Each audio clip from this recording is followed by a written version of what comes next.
The SWAC just completely shook up the way that football, men's and women's basketball will operate going into 2024 and beyond. Oh, yeah, it's locked on HBCU.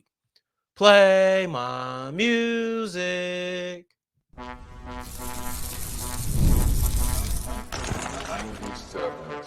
You are Locked On HBCU, your daily podcast covering HBCU sports. Part of the Locked On Podcast Network, your team every day. What's going on, family? Welcome back to another episode of the Locked On HBCU podcast, your number one daily one-stop shop for everything HBCU athletics, Monday through Friday, part of the Locked On Podcast Network, your team every day. And I, of course, am Darian Gray, a.k.a. the Mouth of the South, Texas Southern alum and former TSU Herald Sports editor and current contributing writer at USA Today's Saints Wire. Thank you for going on this journey with me, making Locked On HBCU your first listen of the day every day. And remember, just because the mic cuts off does not mean that the journey is over.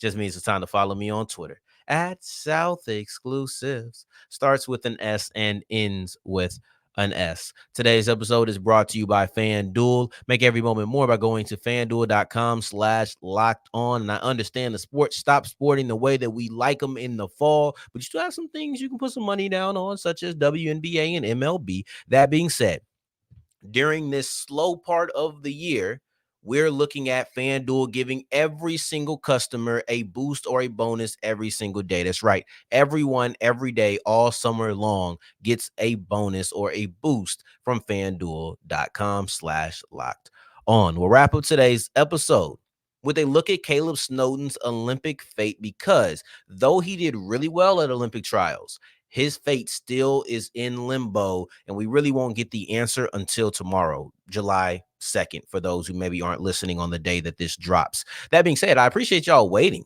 because usually I drop it early in the morning around 5 a.m. Today's going to be way closer to 5 p.m. I enjoyed a really nice birthday yesterday, and just wanted to push the show back a little bit. That being said, in segment 2, we'll be looking at Myles Crawley, because he is going to be representing the Grambling State Tigers at SWAC Media Day. And to me, this is very important for where he sits in the quarterback race in Grambling State. But we kick off today's episode with the complete overhaul. I call it an overhaul because the SWAC has changed up so many things. There's 3 major changes that the SWAC just made, not only to men's and women's basketball, but then also football. And all 3 of these changes are going to go into effect in 2024 and beyond. So let's break these down. The BET Awards was last night, June 30th, right? So let's put these into categories. Let's put these into awards. And I'll start off with the first one, and that is the most underrated change goes to technology on the football field. I don't think a lot of people are talking about this, because it's not actually going to affect the way we see the game. There's nothing that's going to be different. I think that is probably the most underrated, the most understated.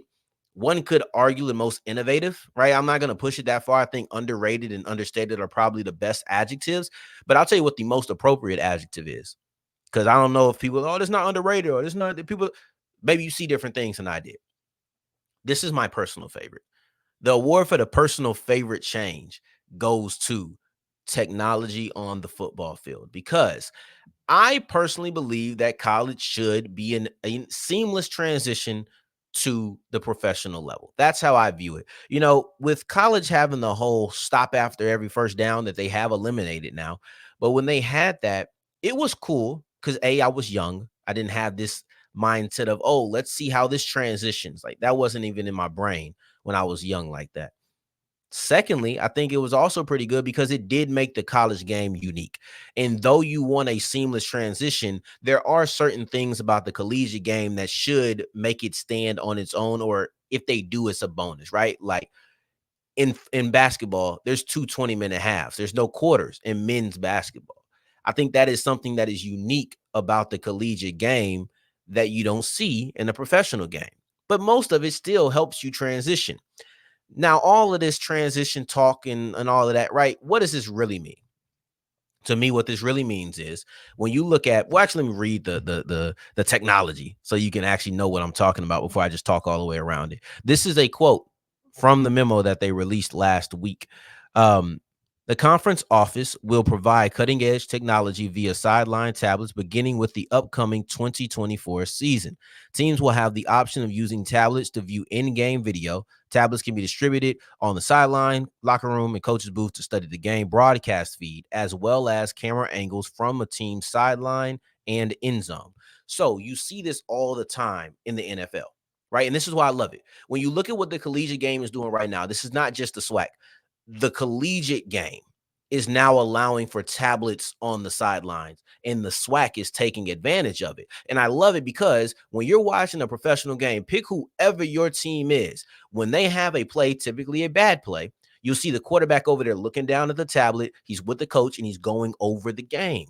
I think that this is going to help the development of quarterbacks. I think that this is going to help make the collegiate game, for those who are able to take the step to the pros, feel like a pretty seamless transition. Not all the way, because there's going to be difference in size, difference in physicality, difference in technique, difference in terminology. But I do think at least this one thing of being able to say, I'm used to going to the sideline and looking at my plays. You'll also see, probably, hopefully, fingers crossed, you'll see better adjustments in game because it's no more just talking. I can actually see. Do you see what that safety was doing? Do you see how he shaded this way? Do you see how he dropped down or how he baited you? These are things that I feel like all of this, most of this is going to go back to the quarterback.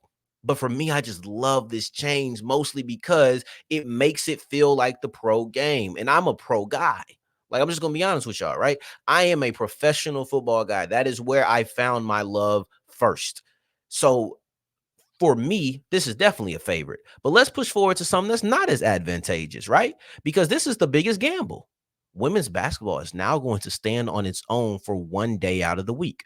It used to be Monday and Saturday. Every Monday, Saturday, the SWAC would have a men's and a women's game, a doubleheader each day. Women's first, men's second. Now you're still going to have that Saturday doubleheader, but instead of the women playing on Monday, which the men's will still do, the women's games will be on Thursday. So now you have women's Thursday, both on Saturday, men's Monday.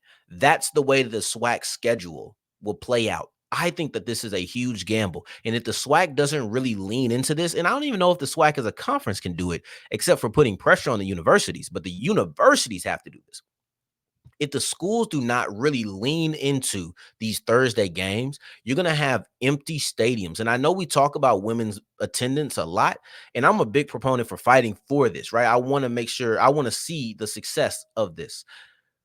But if you're not leaning in, and I spoke to Mo Carter, he was like, man, you're probably going to have to do some themed games. You're going to have to do something to make the people tune in, because if the attendance stays the way that it was prior, I don't think that that's going to be a great look. I just don't. I don't think that that's going to be a great look for the SWAC. And especially when you start bringing in camera crews, if those arenas don't look good, they don't look full, like, I think this is going to be it's a big gamble, and it can pay off because I do know that the popularity of women's basketball is picking up. Everybody has seen this. It's not groundbreaking news. This isn't something that has never been heard of before, but you have to capitalize on it. Otherwise, people are just not going to go. One other thing that Mo talked to, because I was thrilled with this one came out. But one thing that he spoke to me about was basically the difference in time also could change some things. See, when it was a doubleheader, women played earlier, so maybe there was some, I'm getting off work, traffic, the games will probably be later. So it's different things. I'm very interested to see how this came out. This won the award for the biggest gamble, but I could also say it's the most interesting. It's the one that I can't wait to see. I'm the most anticipated. That's what I'm probably the most, I don't want to say excited, because that probably still goes to the football thing, but that's my bias. But the media member in me is the most excited about this change, because I want to see what the attendance numbers look like, and I want to see how much they lean into it. If the SWAC, if these universities, conference, singular schools, right, if you want to go big or small level, if these entities do not really lean into trying to promote the women's game, you're causing the failure. But unfortunately, we know that's not the way that it'll be looked at. But you have to do your best to promote these games. Now, the last one, and this goes into the most substantial. To me, this is the biggest deal. The SWAC tournament is expanding. You've seen 8 teams in the SWAC tournament every year. This year, you're going to see 10. Then next year, right? So let me use numbers to be clear. Every year, you see 8 teams in the SWAC tournament. The 24-25 season, you'll see 10 teams, first expansion. 25-26, you'll see every single one of the 12 teams there. That's full expansion. I was not a fan because it felt like participation trophy at first. But then I started thinking, oh, this opens the door to some Cinderella teams. And I don't know how often it'll happen, but you could have a 12th seed who just so happens to pull off an upset, and you'll probably have some bye weeks, right? I assume that you'll have a bye for the first, maybe the first and second seeds in the tournament, but now everybody's going to be in there starting in 2026. Let's read off how things would have changed if you had 8 teams instead of 10 teams, because the first change, remember, is 24-25, and that's a 10-team SWAC tournament. So for the men's, you had Grambling, Alcorn, Southern, Texas Southern, Bethune-Cookman, Jackson State, Alabama A&M, and Arkansas Pine Bluff, right? So those are your 8 teams. If this was a 10-team tournament, you would have had Alabama State and Prairie View A&M. So you're looking at an 8 and 10 team in Alabama State who would have made the cut had the tournament been expanded. But that's the last really solid team. You have PV at 5 and 13. Then you go even lower. You go FAMU 4 and 14, Mississippi Valley 1 and 17. Once we get everybody involved. Now let's go to the women. And remember, we're going to go 8, 10, 12. So we're looking at each step of the way of how this expansion is going to go. So on the women's side, you had Jackson State, Grambling, Southern, Arkansas Pine Bluff, Alabama A&M, Alcorn, FAMU, PV. There you go. That's the 8. That's the 8 right there.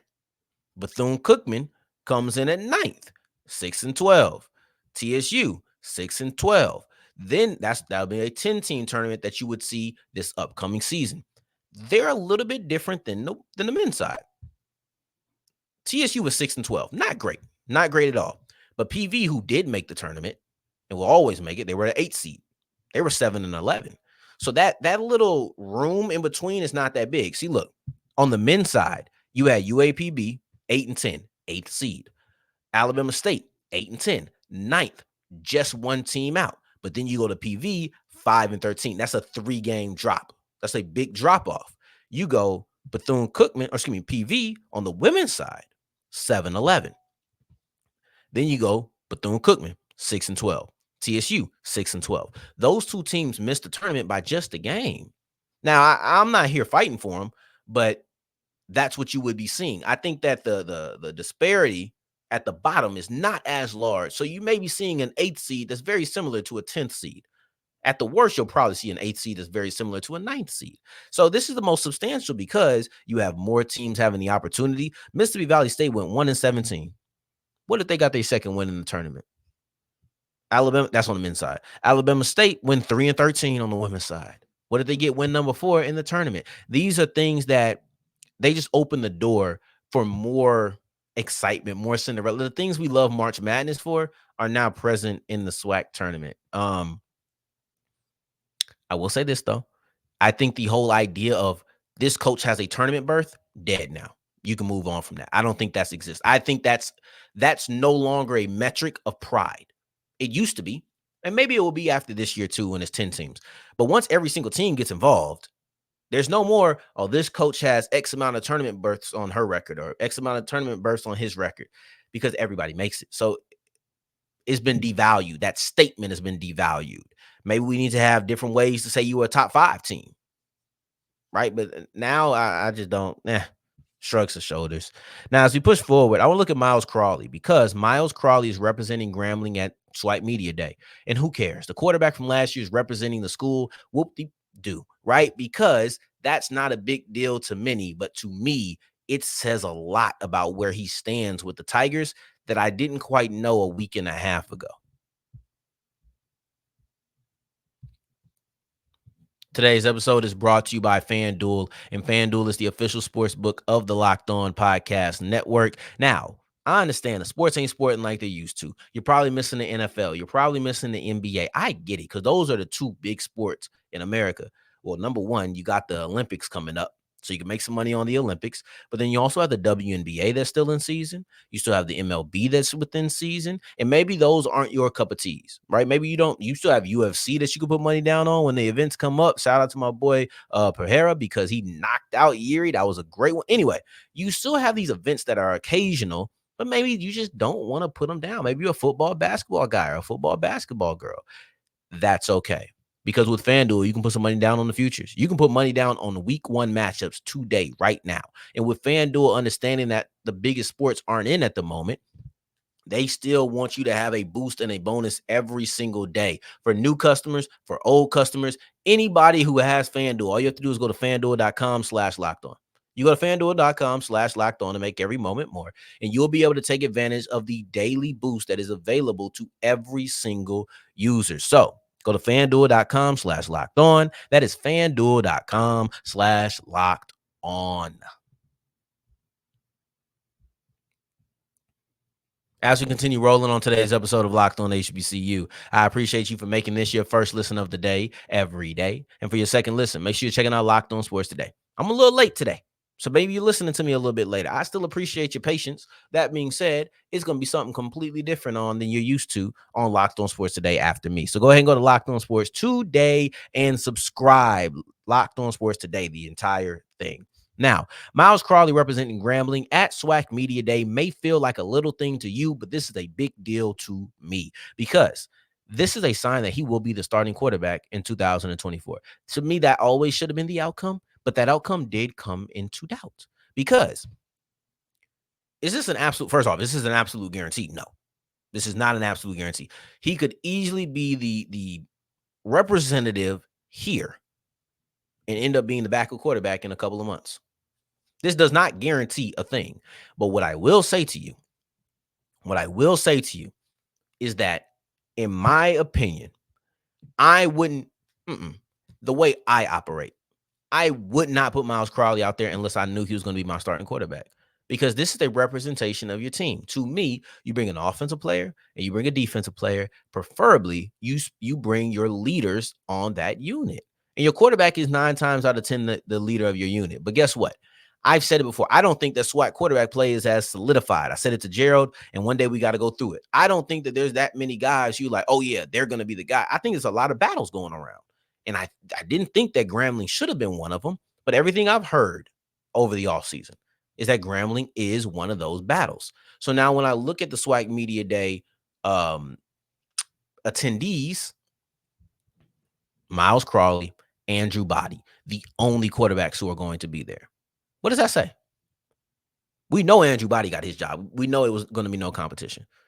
I would have said the same thing about Myles Crawley at the end of the regular season, but as the offseason went on, it sounded like that wasn't necessarily the case. So to me, I got to say that. I can't stress that enough. To me, I believe that he has won this job or has enough space on this job to where the team feels comfortable putting him out there. We know that he's a leader.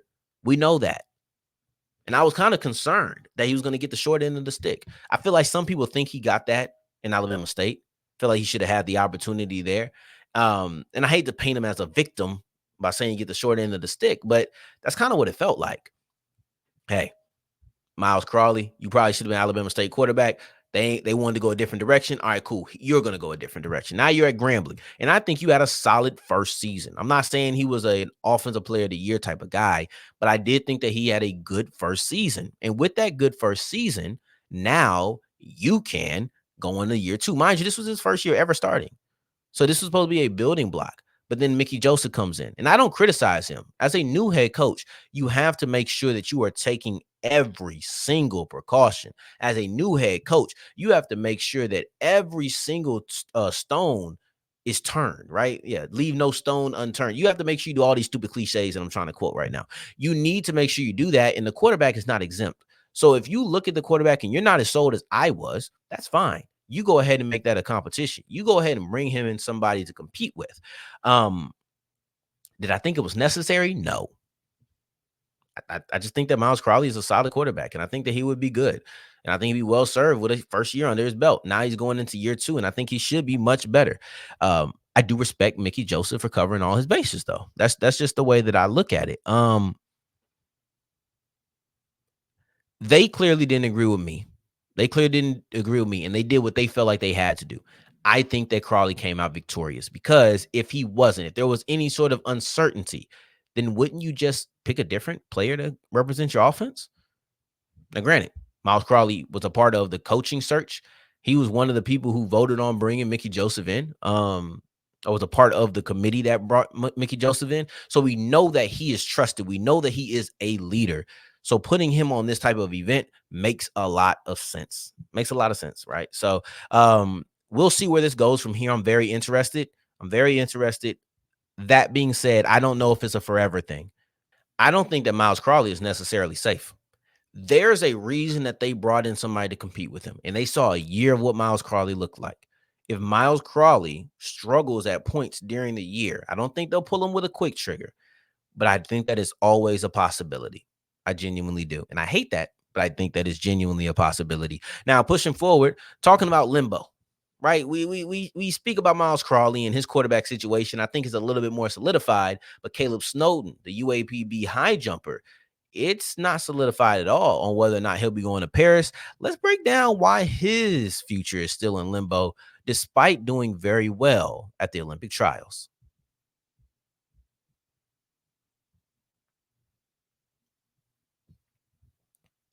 As we're wrapping up today's episode of Locked on HBCU, I appreciate you for making this your first listen of the day, every day, making all the way to segment 3. And I thank you 2 times for that.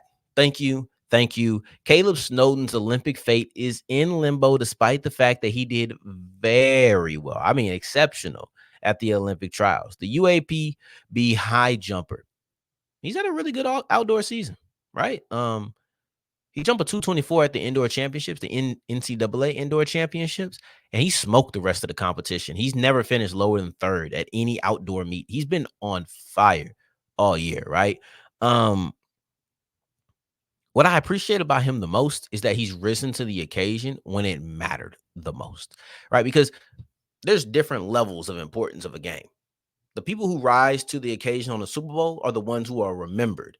But when you look at somebody like Caleb Snowden, or not but, and when you look at somebody like Caleb Snowden, he rose to the occasion in his Super Bowl. He rose to the occasion in his conference championship. He rose to the occasion when the playoffs came around. When you look at what he's been able to do in the outdoor season through the regular season, he was doing great, right? I'm continuing this analogy. Everything prior to the SWAC championships. Now, once you get here, now you have to perform a certain way in order to be able to make it to the NCAA Nationals. He had already jumped the number to make it to the Olympics, but you kind of still look at that as a transition, kind of a back to track, a handoff of the baton of conference championships, SWAC championships. Then you're moving on to nationals. Then you're moving on to the Olympic trials. It just feels like a natural hand of the baton of increasingly big events. And you still look at him rising to the occasion. When you look at the first round of nationals, first place. When you get to the actual nationals, right, where you can medal, he gets 3rd place. So you're looking at a guy who medaled, and now he goes into the Olympic trials, and that's his opportunity to make it to Paris. So for me, that's the biggest event. And with your opportunity, Caleb Snowden, with the opportunity to make it to his first Olympics, jumped a personal best of 227. Now, if that's not rising to the occasion when it matters the most, I don't know what is. Because the only thing bigger than the Olympic trials this year is the actual Olympics. It's the actual Olympics. And not only did he jump a personal best, he made it to 2nd place. But we don't know what's going to happen with him because there's more criteria to making the team. He didn't hit a certain metric. Excuse me. He hit a certain metric, guys. And that was good enough for 2nd place. And that was like, oh, great. That should be enough to make it into the Olympics, right? Like you had the Olympic trials, you get 2nd place, naturally be on the team. But here goes the Olympic entry standard. 50% based on achieving the Olympic time measurement standard, and then 50% on where an athlete ranks at the end of the world athletic ranking period. That ends right now, right? You'll have a decision on what happens with him on Tuesday, the 2nd, right? So Tuesday the 2nd, you'll have an official answer. We're here on Monday the 1st. This is the very difficult one. I don't really have too much to say on it because it is so much up in the air, but I will say that he ranks 7th amongst American high jumpers. That's top 10. I don't know how great that is when you're trying to beat a mark. The Olympic mark is a 233. He jumped a 227, and that was a personal best. I'm very excited for what he was able to do. I thought that him and Jamarion Stubbs had very great performances. Stubbs made it all the way to the finals, right? And the 200 is a stacked event. It's just very difficult. But for him to be able to make it to the finals, and he's young, he's just a sophomore, so he's got a lot of time to go. And if he performs well and he continues to progress, I should say, if he progresses well, I think that the Olympics could still be in his future. He'll be a couple of years removed from college. He still has 2 more years in college, then he had 2 more years after that as a pro before the Olympics come up. But anyway, point being, Snowden, he was 7th in the country as a high jumper, 64th nationally. We'll see if those rankings are good enough to make up for the fact that he does not have the qualifying mark. Hopefully, I'll be able to give you an update on that on Wednesday's episode. But I know on Wednesday we will speak about Dawn Thornton and her opinion on the change of the schedule. And also, I know people love Hugh Jackson, so I think that I might talk about Hugh Jackson's new landing spot. I'm on the fence about that, but people love Hugh Jackson, so I think I may talk about that. But until then, until next time we hear each other, family, take care, stay blessed. Peace.